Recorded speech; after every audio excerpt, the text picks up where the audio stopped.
Seigneur, nous te remercions pour la fête que tu nous fais. Et nous aussi, on veut te faire la fête. Seigneur, que toute notre conception de ce qu'est ton Église soit transformée pour qu'elle devienne ce que toi tu désires qu'elle soit. Et toi, tu es un Dieu qui te réjouit quand tes enfants dansent et te célèbrent et quand les pécheurs se repentent et rentrent dans ton royaume. Tu es un Dieu qui déverse ta joie. Tu nous remplis du fruit de ton esprit. Seigneur, et je veux vraiment te laisser faire et te laisser transformer ton Église en ce que tu désires qu'elle soit. Métamorphose-nous. Qu'il y ait un avant, qu'il y ait un après, et que ce soit visible et reconnaissable, la transformation de ce que nous sommes. Chacun de nous pour notre part et tous ensemble, comme une famille, comme un groupe, Seigneur.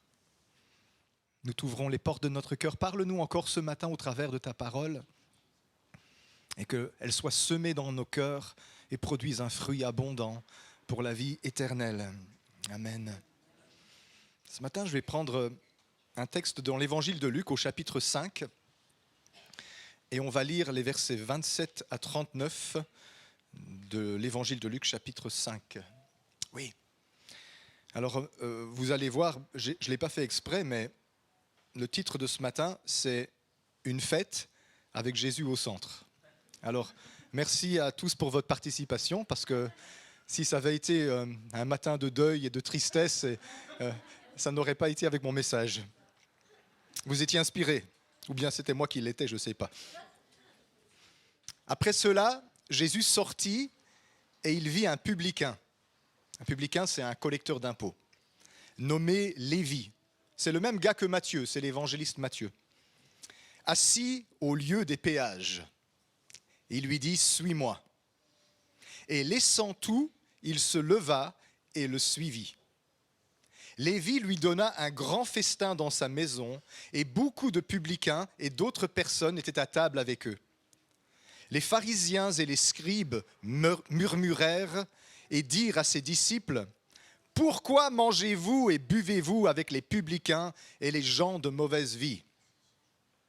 Jésus, prenant la parole, leur dit « Ce ne sont pas ceux qui se portent bien qui ont besoin de médecins, mais les malades. Je ne suis pas venu appeler à la repentance des justes, mais des pécheurs. » Ils lui dirent « Les disciples de Jean, comme ceux des pharisiens, jeûnent fréquemment et font des prières, tandis que les tiens mangent et boivent. » Il leur répondit « Pouvez-vous faire jeûner les amis de l'époux pendant que l'époux est avec eux ? Les jours viendront où l'époux leur sera enlevé, alors ils jeûneront en ces jours-là. » Il leur dit aussi une parabole. « Personne ne déchire d'un habit neuf un morceau pour le mettre à un vieil habit, car il déchire l'habit neuf et le morceau qu'il a pris n'est pas assorti au vieux. Et personne ne met de vin nouveau dans de vieilles outres, car le vin nouveau fait rompre les outres, il se répand et les outres sont perdues. Mais il faut mettre le vin nouveau dans des outres neuves. Et personne, après avoir bu du vin vieux, ne veut du nouveau, car il dit « le vieux est bon ». Un passage très important, je pense, ici, par rapport à la conception de l'Église selon Jésus et la conception de l'Église selon les religieux. Vous avez sans doute remarqué que Jésus était un rabbin pas très typique, très atypique. Il choisit des disciples vraiment bizarres. C'est le moment de regarder ton voisin.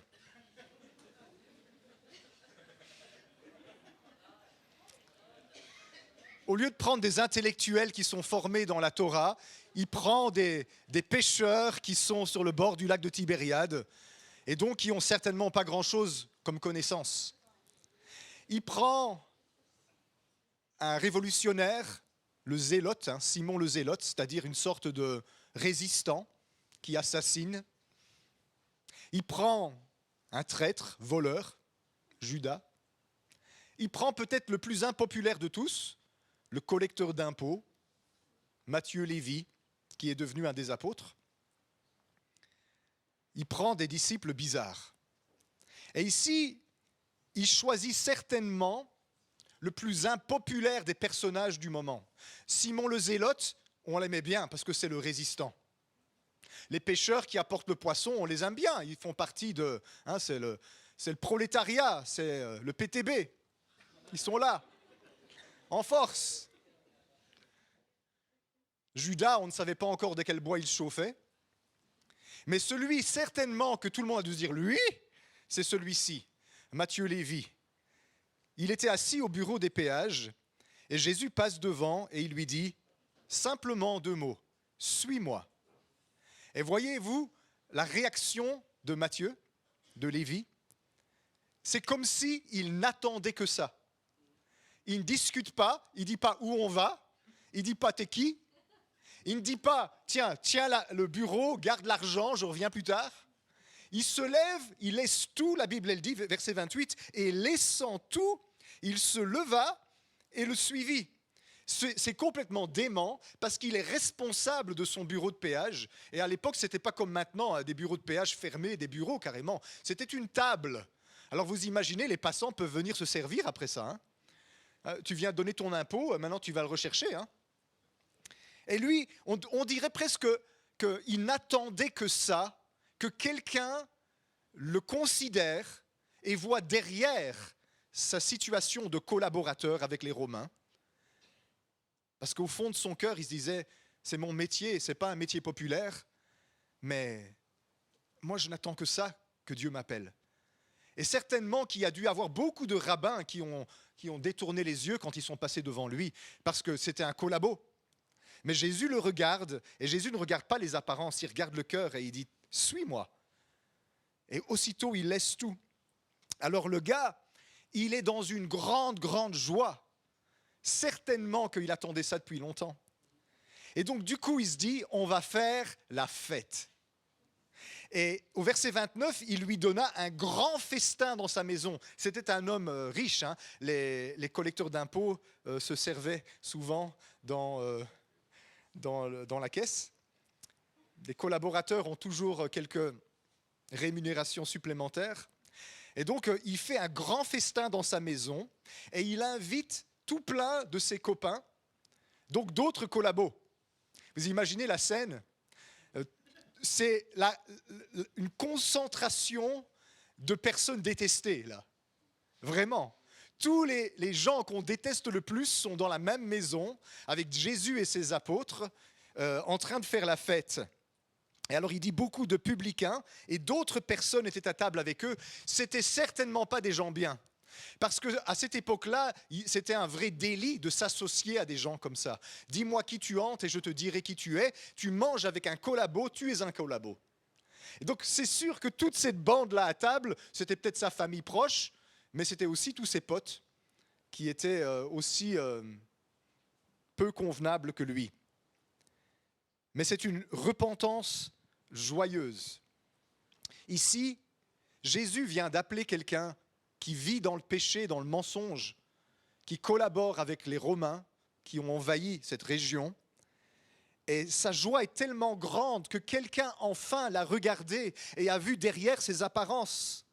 Et il se sent appelé, qu'il se dit on va faire une grande, grande fête. Et il invite tous ses amis. Il y a quelques semaines, on a reçu Saïd Oujibou et il nous disait quelque chose qui est vrai. Il disait c'est très étrange que la plupart des gens qui amènent à Dieu des nouveaux, ce sont les nouveaux. Parce qu'au bout de quelques années, les chrétiens ont coupé les ponts avec tous les chrétiens, avec tous les non-chrétiens, pardon, avec tous ceux qui connaissaient dans leur vie d'avant, dans leurs activités, dans leur cercle d'amis. Au bout de quelques années, tu n'as plus d'amis non-chrétiens.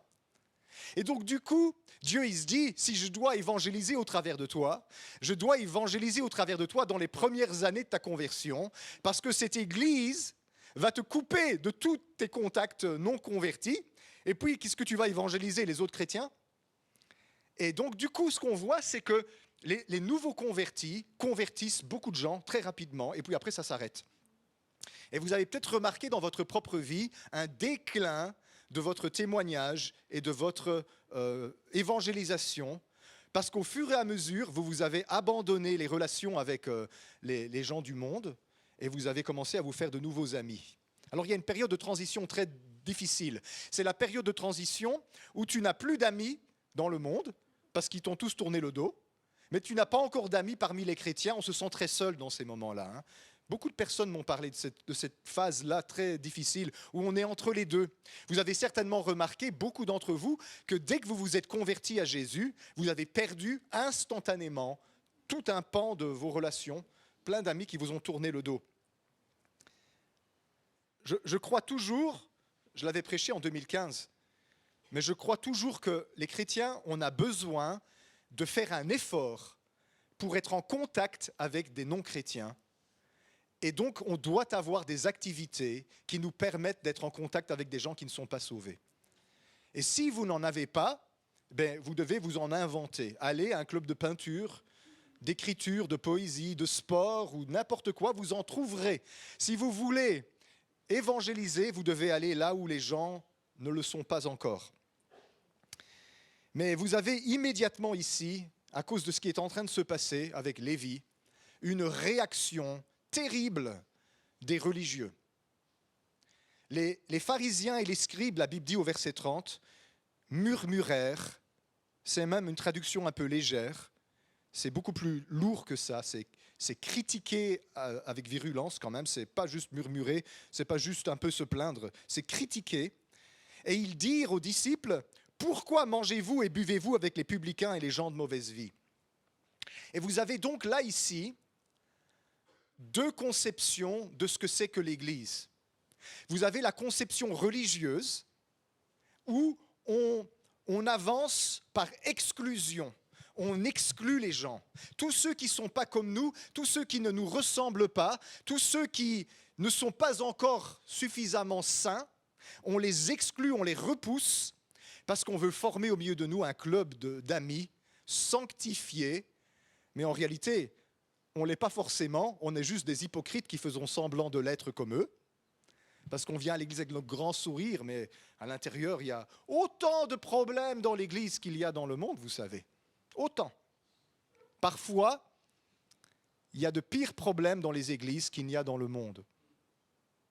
Rappelez-vous des Corinthiens, Paul disait aux Corinthiens, « J'entends dire à votre sujet des choses qu'on n'entend même pas parmi les païens. » Parfois, dans l'Église, c'est pire. Mais on a ce vernis hypocrite où on se dit, nous, on est des sanctifiés, on s'habille d'une manière particulière, on parle d'une manière particulière, et on se rassemble avec les gens comme ça.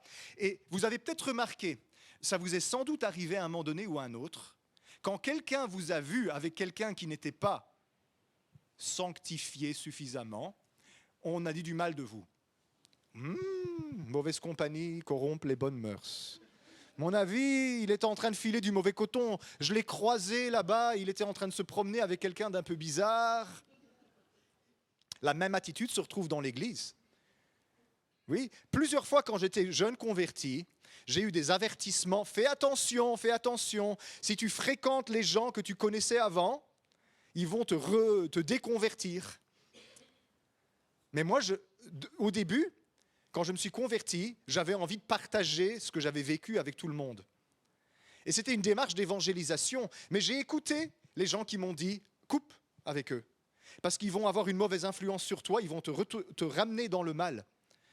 Et je sais qu'il y a une sagesse à ça. Imaginez si j'étais un alcoolique et que je fréquente encore le café du coin, d'accord, je comprends bien. Ça, c'est peut-être pas un bon environnement pour moi. Mais l'environnement est peut-être mauvais, mais ça ne veut pas dire que je dois couper les ponts avec les gens que j'ai connus dans cet environnement-là. Parce que Jésus veut témoigner. Et ici, Lévi, il a la bonne réaction. Il vit quelque chose de formidable. Il est appelé par Jésus.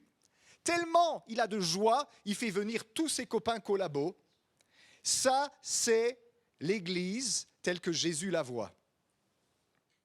L'Église telle que Jésus la voit, c'est une fête avec Jésus au centre, où tout le monde est le bienvenu. Les pharisiens et les scribes, pour eux, l'Église, la synagogue, on va dire, c'est les sanctifiés, les purifiés qui sont différents des autres. Est-ce que vous savez ce que veut dire le mot pharisien? Quelqu'un sait peut-être. Même Pierre de Mode, il fait ça, il ne sait pas. Les séparés. Les pharisiens, c'est les séparés. Nous sommes séparés du reste des hommes. Nous, on est purs. Et on a parfois enseigné dans les églises une sainteté où on est séparé des gens du monde, alors que la sainteté biblique, c'est pas ça. La sainteté biblique, c'est pas de repousser les inconvertis. La sainteté biblique, c'est de se mettre à part pour Dieu, au milieu des inconvertis. Parce que si l'Église, elle doit se séparer du monde pour plaire à Dieu, alors autant qu'elle ne soit plus sur cette terre et qu'il nous emmène directement au ciel, où on sera vachement séparé du monde. Mais non, il dit, je veux mon Église sur cette terre comme une fête, avec moi au centre, dit Jésus, où tout le monde est le bienvenu. Ça cause des problèmes, cette conception d'église-là.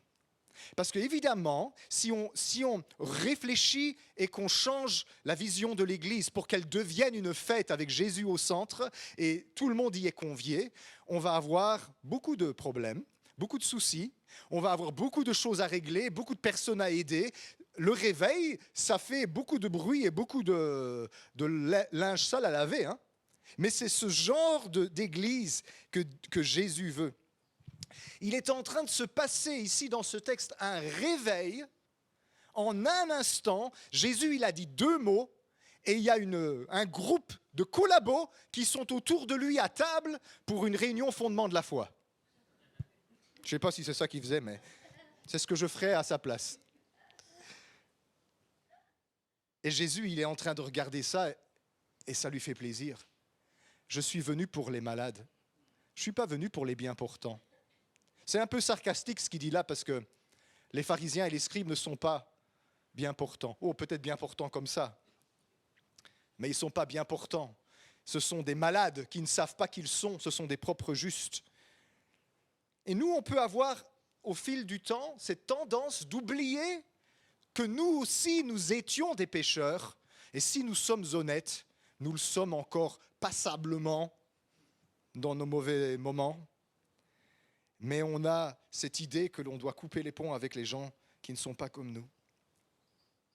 On est intolérant. L'Église, elle est devenue un club de bigots, plein d'intolérance, qui coupe les ponts avec les gens qui ne sont pas comme elle. Et du coup, il n'y a plus moyen d'évangéliser. Il n'y a plus moyen de répandre l'amour de Dieu à cause de ça. Je comprends la démarche. J'ai envie de me protéger. Je sais que je suis faible. J'ai peur d'être tenté. Mais vous savez, ce n'est pas ça la solution. La solution, c'est si tu as le feu de Dieu dans ton cœur et que tu as peur que les non-chrétiens éteignent ton feu, la solution, ce n'est pas moins de non-chrétiens dans ta vie. La solution, c'est plus de feu.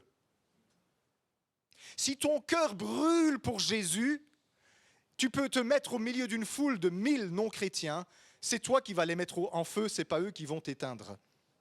La solution, ce n'est pas moins de non-chrétiens, la solution, c'est plus de feu. Maintenant, si vraiment tu es vraiment mal et que tu es tout refroidi et que tu es au bord de l'apostasie, que tu perds la foi, ok, mets entre parenthèses ton ministère d'évangélisation pour un moment. Mais quand on est dans notre état normal, et qu'on est en communion avec Dieu, et qu'on a le feu du Saint-Esprit qui brûle dans notre cœur, on devrait rechercher des contacts avec des gens comme ça. On devrait aller à leur rencontre. Cette semaine, j'ai rencontré, enfin je les connaissais déjà, mais je ne savais pas qui ils étaient, les petits-fils de Josiane et de Georges. Pour les anciens, vous vous en souvenez, hein? Josiane et son fils Georges, vous vous rappelez, hein, ils s'asseyaient toujours dans ce coin là-bas, là où Christine elle est. Vous vous rappelez de ces gens-là, les anciens? J'ai rencontré les petits-fils, 2 cousins, qui m'ont dit « Qu'est-ce que tu fais dans la vie ?» J'ai dit « Je suis pasteur. Et t'es où ?»« À la rue de Fourrière. »« Ah, mais c'est là que ma grand-mère, elle allait. Et puis, j'ai commencé à parler avec eux de leur histoire. Apparemment, ils sont venus au catéchisme quand ils étaient petits. Et puis, directement, ils m'ont dit, mais je perds la foi à cause de tout ce qui se passe dans le monde et de tout ce qui se passe dans ma vie. Voilà, vous avez vu? En 2 secondes, vous avez un pont pour commencer à partager quelque chose, sans forcing, en toute douceur. Et puis on a une conversation d'à peu près 40 minutes, 1 heure, et il y a un petit bonhomme de chemin qui s'est fait dans leur cœur. Parce que Dieu se souvient des grands-parents qui sont maintenant plus là. Je sais que Josiane, elle est décédée. Pour Georges, je ne suis pas sûr, je pense que non. Son fils. Dieu se dit, je vais me souvenir de l'alliance que j'ai faite avec elle et je vais aller chercher ces petits-enfants qui se sont égarés. Comment est-ce que Dieu peut le faire s'il n'y a personne qui a de contact avec eux? Si on fuit tous les endroits où les inconvertis se rassemblent. Jésus, il a une autre conception de l'Église. L'Église, elle est appelée à devenir un banquet offert aux pécheurs pour leur permettre d'être en présence de Jésus. Lévi a tout compris. Lévi, Matthieu, il est devenu l'un des pasteurs de l'église de Jérusalem dans la suite, mais il avait déjà compris sa vocation pastorale ici. L'église est une fête, un grand festin, où beaucoup d'inconvertis peuvent venir et se mettre à table avec Jésus. C'est pour ça qu'on va faire ce que Saïd Oudjibou nous a gentiment imposé. Une fête de Noël, pas pour les chrétiens, mais une fête de Noël pour les gens de Courcelles. Parce que c'est ça, l'Église, ce qu'elle est censée être. Et ça me fait penser tout le temps, c'est vraiment toujours présent dans le fond de mon esprit, cette parole que je vais encore certainement vous répéter souvent, tant que je serai ici. En ta génération, Dieu m'avait dit, il y a 25 ans, 23 ans, je vais profondément changer ce que le monde voit de mon Église, car elle n'accomplit plus sa mission. L'Église a besoin de changer. Et on va devoir se décider. Est-ce que nous voulons nous modeler sur le modèle des pharisiens et des scribes qui prenaient plaisir uniquement à l'enseignement des doctrines de la Bible et à exclure ceux qui ne pensent pas comme eux? Ou est-ce que nous voulons que l'Église devienne ce qu'elle est appelée à être, un hôpital pour les gens malades? Vous savez ce qui se passe? Dans le monde chrétien, on transforme l'Église en une école de théologie, une école biblique. Et c'est intéressant qu'il y ait des écoles bibliques parce qu'il faut former les ministères. Et il faut former les gens qui veulent servir. Mais l'Église n'est pas appelée à être une école biblique. L'Église, elle est appelée à être un bateau de sauvetage dans l'océan, aurait dit Reinhard Bonnke. L'Église, elle n'est pas un bateau de croisière, de plaisance, la croisière s'amuse pour que les chrétiens fassent la fête ensemble.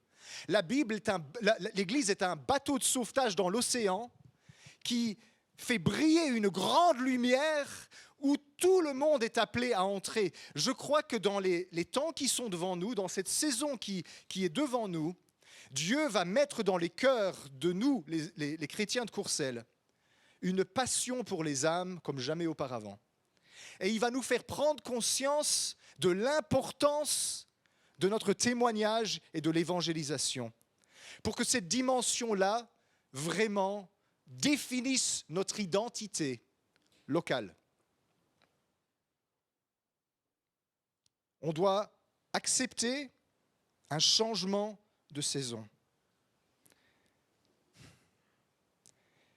Les pharisiens et les scribes, ils se croyaient dans un bon état, ils se croyaient dans le royaume de Dieu et ils méprisaient les collaborateurs, les péagers, les publicains, comme il dit ici, les collecteurs d'impôts, et ils méprisaient les débauchés.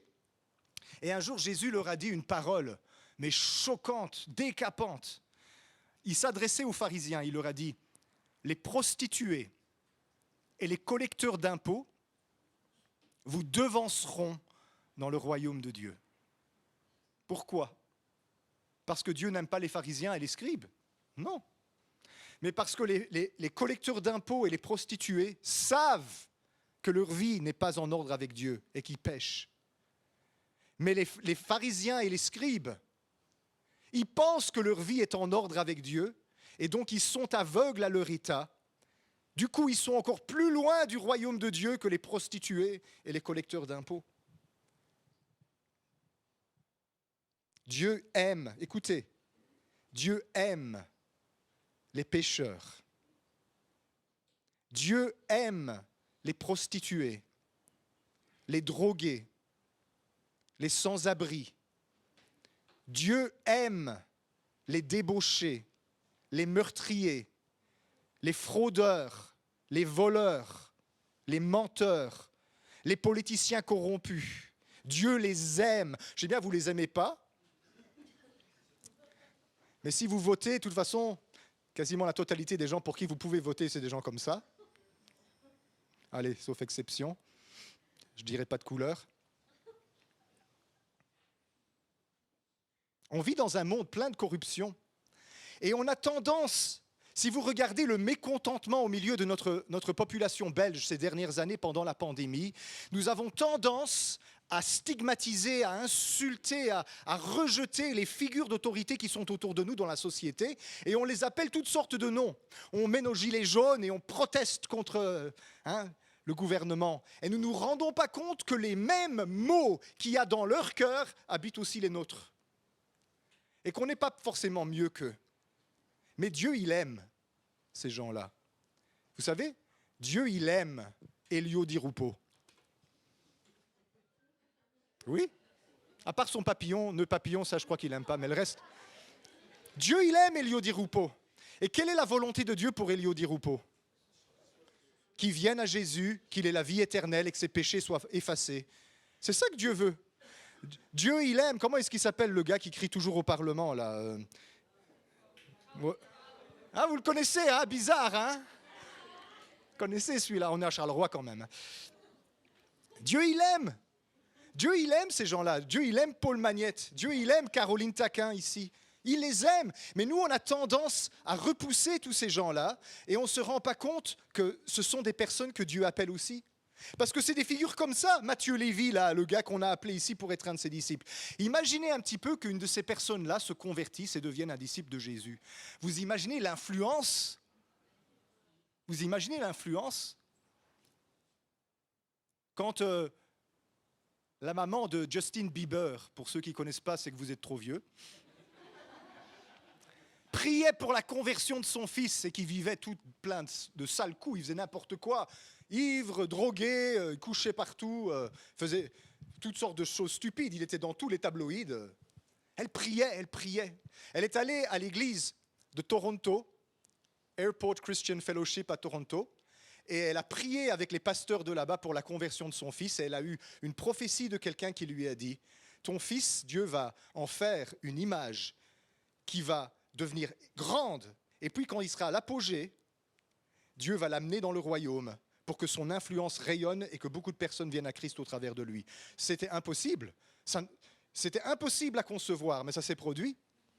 Et aujourd'hui, il y a des milliers de jeunes qui ont vu l'exemple, qui n'est pas toujours parfait, hein, je vous l'accorde, hein, mais qui se disent on peut être chrétien sans être ringard, on peut être chrétien sans être un moine dans un désert lointain, on peut être chrétien au milieu de la foule, on peut être chrétien dans le monde, et on peut rayonner pour Jésus, et c'est pas ringard de dire « moi je crois en Jésus ».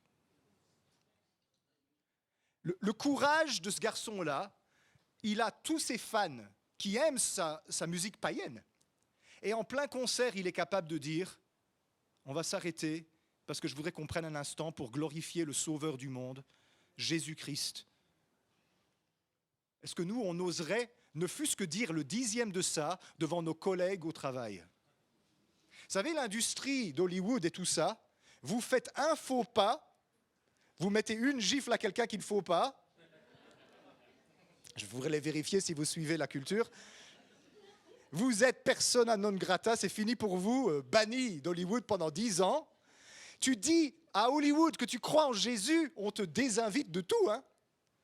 Est-ce que nous, on a le courage de là où on est, d'oser dire au gars qui est dans le bureau à côté, tu sais, je suis chrétien, je prie pour ta famille. Je sais que tu as des problèmes avec tes enfants pour l'instant, sache que je prie pour ça. On n'ose même pas faire ça. L'Église doit changer pour redevenir la lumière du monde. Et ici, on voit dans cette histoire la fausse Église et la vraie Église.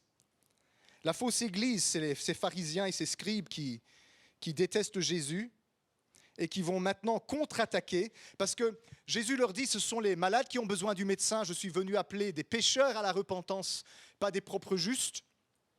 Alors ils vont contre-attaquer, mais vous savez, ils vont contre-attaquer sur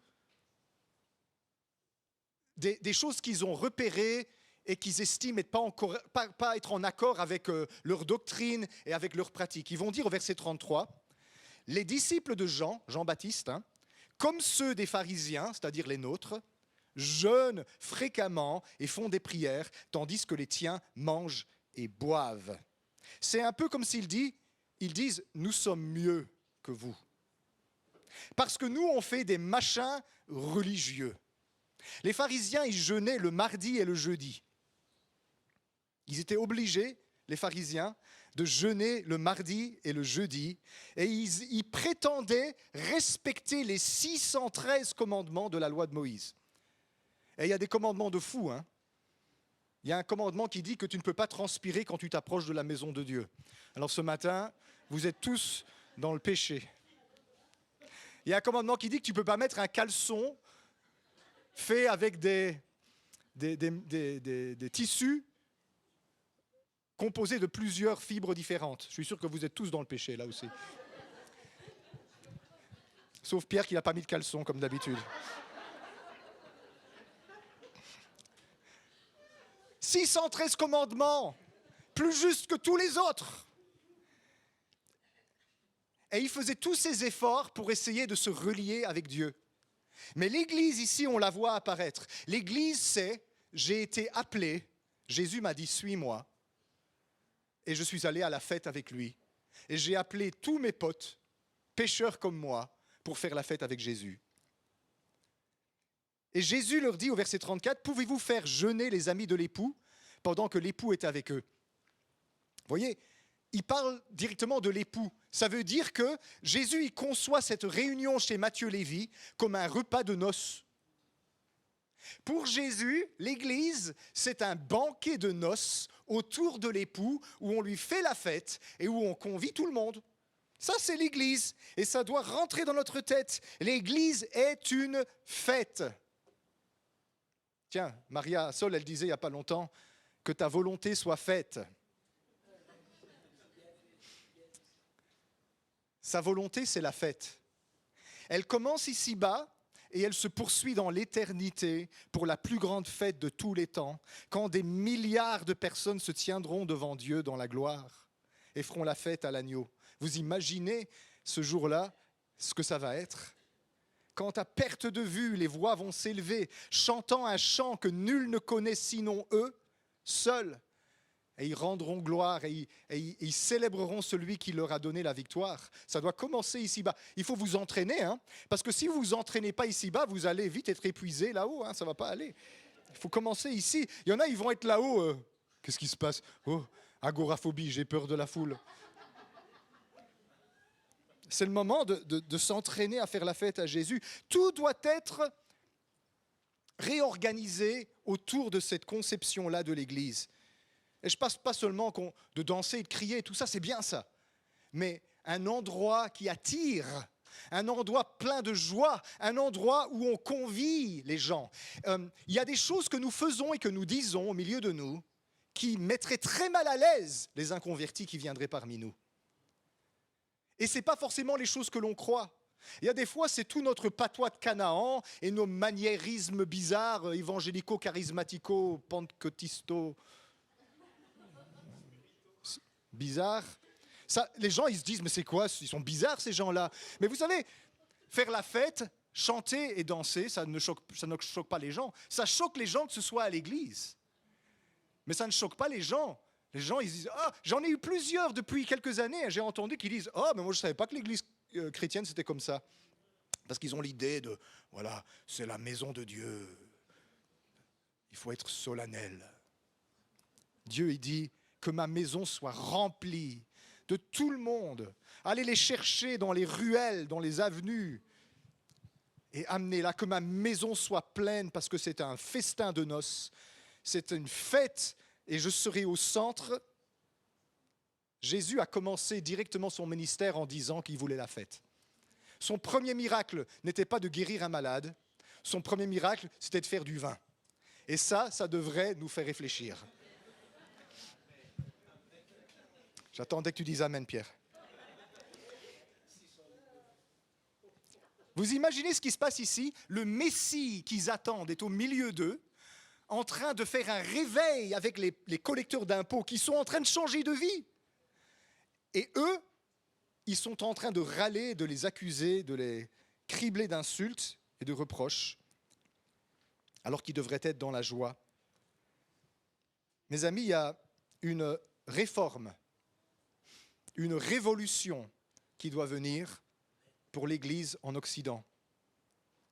Nous allons devoir accepter de sortir de la religion et de tout ce que cela implique pour entrer dans la révolution de Jésus, où son Église est une fête avec lui au centre, où tout le monde est convié. Ce n'est pas Jésus qui doit s'adapter à nous, c'est nous qui devons nous adapter à lui. Ce n'est pas Jésus qui va dire « Ok, je vais me faire tout à tous », c'est nous qui devons lui devenir semblables. Nous devons prendre modèle sur lui. Alors pour qu'ils comprennent bien cette histoire, Jésus, et ça va être la fin de ce message ce matin, il va leur proposer une parabole.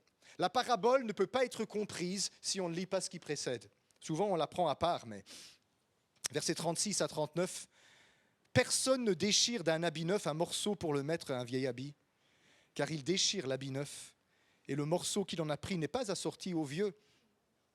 Et personne ne met du vin nouveau dans de vieilles outres, car le vin nouveau fait rompre les outres. Il se répand et les outres sont perdues. Mais il faut mettre le vin nouveau dans des outres neuves. Et personne, après avoir bu du vin vieux, ne veut du nouveau. Car il dit, le vieux est bon. » Jésus est en train de leur dire, en quelque sorte, et il est en train de nous dire à nous, vous êtes de vieux habits et de vieilles outres. Et je ne suis pas venu pour améliorer le vieux, je suis venu pour vous amener du nouveau. Il n'est pas possible d'améliorer le vieux. Et tant que vous ne serez pas dégoûtés et lassés du vieux, vous ne pourrez pas passer dans le nouveau. Vous priez, vous demandez à Dieu de répandre son esprit. Vous demandez à Dieu de produire quelque chose de surnaturel au milieu de votre vie, de votre famille ou de l'Église. Jésus est en train de dire, je ne peux pas. Parce que si je fais ce que vous me demandez, vous allez éclater.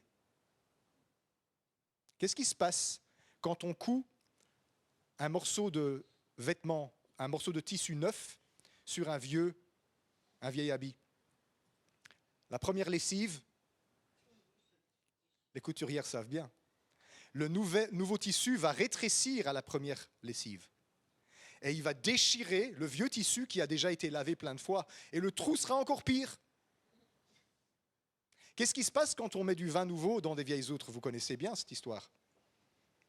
La rigidité des vieilles outres, elles sont plus flexibles, elles sont plus malléables. Et donc du coup, dès que le vin commence à fermenter, la pression augmente et elles se rompent et elles éclatent. Il n'est pas en train de parler des pharisiens et des scribes seulement là. Il est en train de parler dans nos vies, dans nos familles et dans notre Église, de tout ce qui est vieux, qui vient d'avant, qui vient du passé et que nous traînons avec nous depuis si longtemps parce que nous y sommes attachés et nous avons du mal à nous en défaire et du coup nous devenons des vieux habits et nous devenons des vieilles outres. Il y avait une prophétie d'Anne Lee il y a quelques années, choquante, un peu blessante, mais il avait raison. Il avait dit, vous êtes une jeune femme habillée en grand-mère. Vous vous rappelez de cette parole-là? Vous devez changer de garde-robe. Vous imaginez une jeune femme qui s'habille avec les vêtements d'Amar de sa grand-mère? Eh bien, il a dit, vous êtes une jeune femme habillée avec des vêtements de grand-mère. Et il disait, attention, je ne parle pas des tentures ou du tapis. Nous, on a changé les tentures et les tapis pour donner un petit peu un coup de fraîcheur. Mais ce n'est pas de ça que Jésus parlait. Il parlait de la vieillesse et la rigidité de nos cœurs. Et si maintenant Dieu répand au milieu de nous ce qu'il promet de faire, on va éclater parce que nous ne sommes pas prêts pour la fermentation du vin nouveau. Peut-être qu'il y en a qui sont prêts.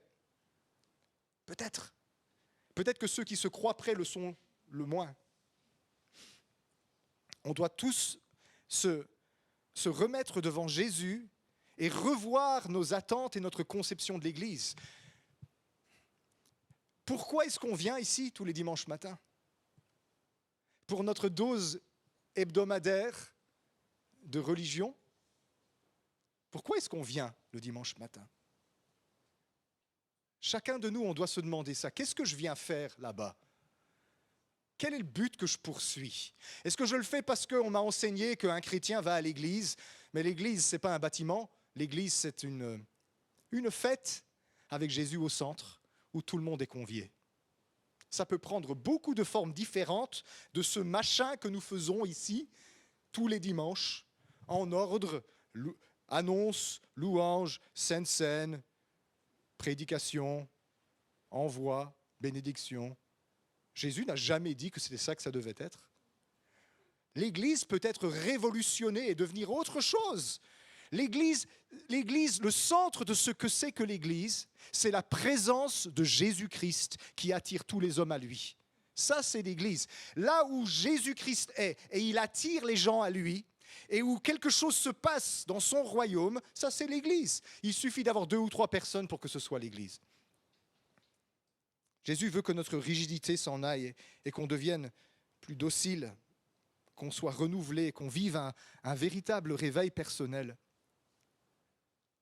Il y a un pasteur d'une très grande église américaine, d'origine asiatique, peut-être que certains le connaissent. Il avait vraiment une énorme église. Il a démissionné comme pasteur de cette église parce qu'il a vu que c'était devenu un spectacle pour les boucs. Des milliers de personnes venaient le dimanche pour écouter.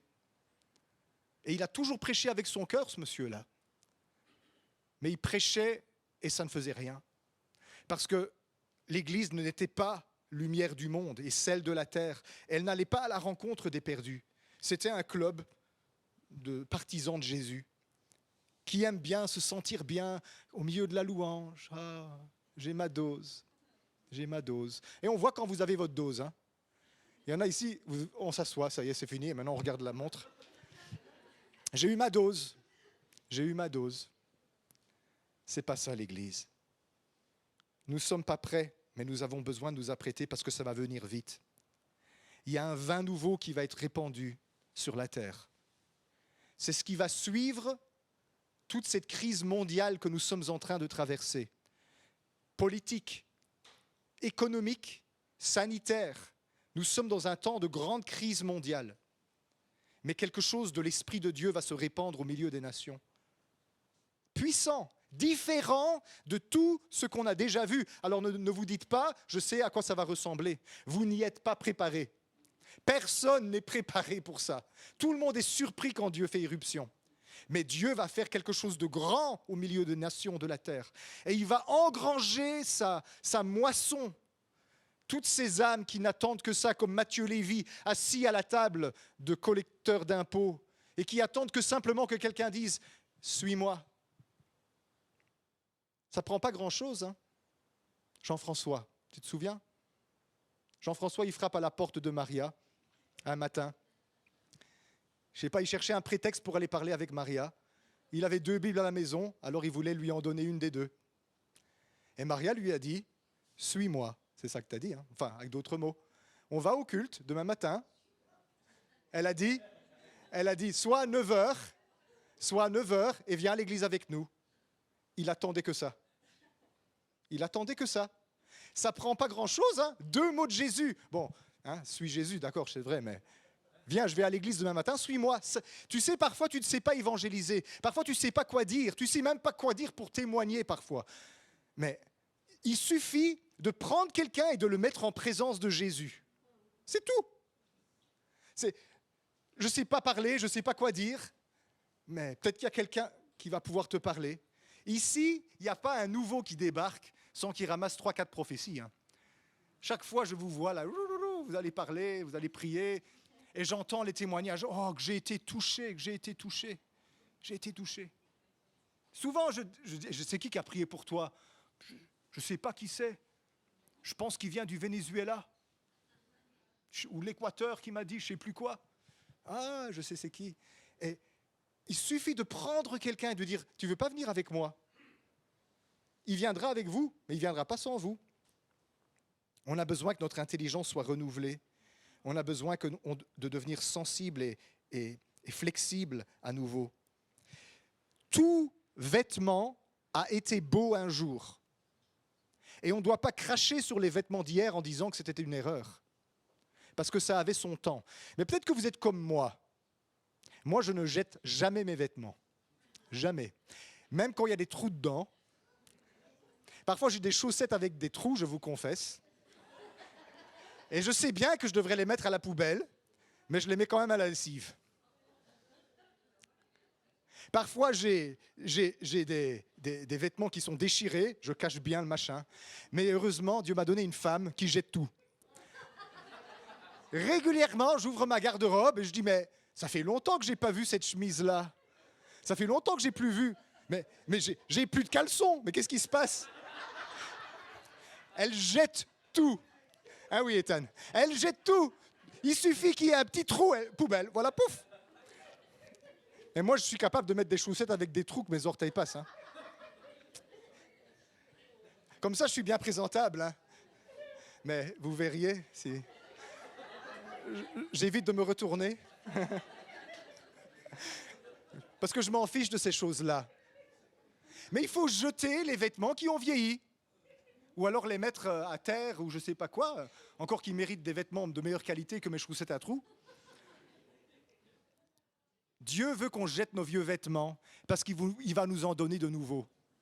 Et si on ne veut pas jeter nos vieux vêtements, la fin du nouveau ne vient pas. Parce qu'on a encore le vieux.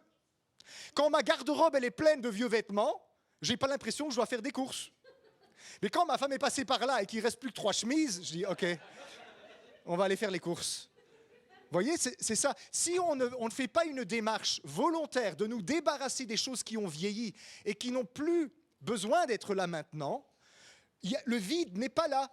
Parce que les vieilles choses occupent l'espace. Comprenez ? Et on a tendance, et ça va être un enjeu dans notre Église, dans l'époque dans laquelle on est, dans les mois qui sont là, les années qui sont là, vous allez trouver dans votre cœur le désir de retourner aux choses que vous avez connues, aux vieilles choses. Mais Dieu veut faire des choses nouvelles. Et il va falloir accepter de se débarrasser des vieux vêtements, pas des vieilles personnes. Hein. On ne met pas Salvatore au home. Pas encore, en tout cas. Il va avoir 60 ans cette année. Hein. Il va rentrer dans le 3e âge cet été. Donc on te laisse encore 10 ans, Salvatore, après. Spartacus Huard. Tu auras une église parmi les grands-mères là-bas. On ne va pas se débarrasser des vieilles personnes. Parce que vous savez, ce n'est pas l'âge qui compte, c'est le cœur qui compte. On peut avoir 90 ans et avoir un cœur jeune. On peut avoir 15 ans et être un petit vieux. Mais on va devoir se débarrasser de ces choses-là. Et vous allez voir dans le temps qui sont là, et je conclus vraiment parce qu'il est 5, verset 39. Personne, après avoir bu du vin vieux, ne veut du nouveau, car il dit, le vieux est bon. Ça va être le diagnostic pour beaucoup de choses dans les mois et les années qui sont là. On veut le vieux parce qu'il est bon. On connaît, c'est rodé, c'est refait, on sait ce à quoi on s'engage. Le nouveau, on ne sait pas, on n'aime pas, on a peur. Ça dérange. Mais le Seigneur, il va dire, je vais vous donner du vin nouveau. et vous devez devenir souple, vous devez devenir docile, vous devez redevenir des étudiants, des enfants qui apprenaient les choses du royaume de Dieu à nouveau, parce que le chemin sur lequel le Seigneur va nous faire aller dans les années qui sont là devant nous, nous ne l'avons pas encore parcouru. Et donc ce n'est pas un chemin où nos vieilles cartes vont fonctionner, on doit changer de carte, je le répète. Et tout ce qui est rigide, tout ce qui est têtu, tout ce qui a vieilli, tout ce qui est les vieilles choses de la religion pampan évangélico-charismatique, ça va éclater parce que la vie de l'esprit va déferler au milieu de nous et pas juste à Courcelles, au milieu de la terre. Ne présumez pas savoir à quoi ça va ressembler. Mais en tout cas, j'ai une petite direction que Dieu m'a montrée ici. Ça va ressembler à une fête, avec Jésus au centre, où tout le monde est le bienvenu. Amen. Amen. Seigneur, merci pour ta patience avec moi et avec nous. Merci parce que tu es notre Dieu et tu ne nous abandonnes pas. Et je vais te faire une prière très simple ce matin. Retire nos vêtements de grand-mère, Seigneur. Débarrasse-moi de mes chaussettes à trous. Seigneur, emmène-nous faire les courses dans les boutiques que toi tu veux pour se rhabiller avec quelque chose qui va attirer les gens du monde et qui va les amener dans ta présence. Contrairement à ma femme qui ne demande pas la permission, toi tu attends notre permission pour jeter nos vieilles choses. Et en tout cas pour ma part, Seigneur, moi je veux te donner la permission d'émonder, de retirer tout ce qui est vieux, rigide, têtu, mauvais, pourri. Et je ne peux pas le dire pour les autres qui sont là, mais je peux le dire pour moi. Ils diront Amen s'ils le veulent pour eux. Mais Seigneur, moi je veux vraiment te laisser faire. Comme quand on va chez un spécialiste du relooking, qui change la coiffure, les vêtements, qui change les lunettes, qui change tout, qui change le dentier s'il faut. Mais je ne te parle pas, Seigneur, superficiellement, je te parle intérieurement. Car ça ne sert à rien qu'on change d'apparence si on ne change pas de cœur. Aide-nous, Père, à changer de cœur. Car nos cœurs sont devenus durs, mais mets en nous des cœurs de chair qui battent au rythme du tien et qui sont prêts pour le vin nouveau que tu vas répandre sur nous et sur les nations dans les temps qui sont devant nous. Nous te remercions pour la fête à laquelle tu nous as conviés ce matin et on veut encore te rendre toute la gloire, Seigneur Jésus. Amen.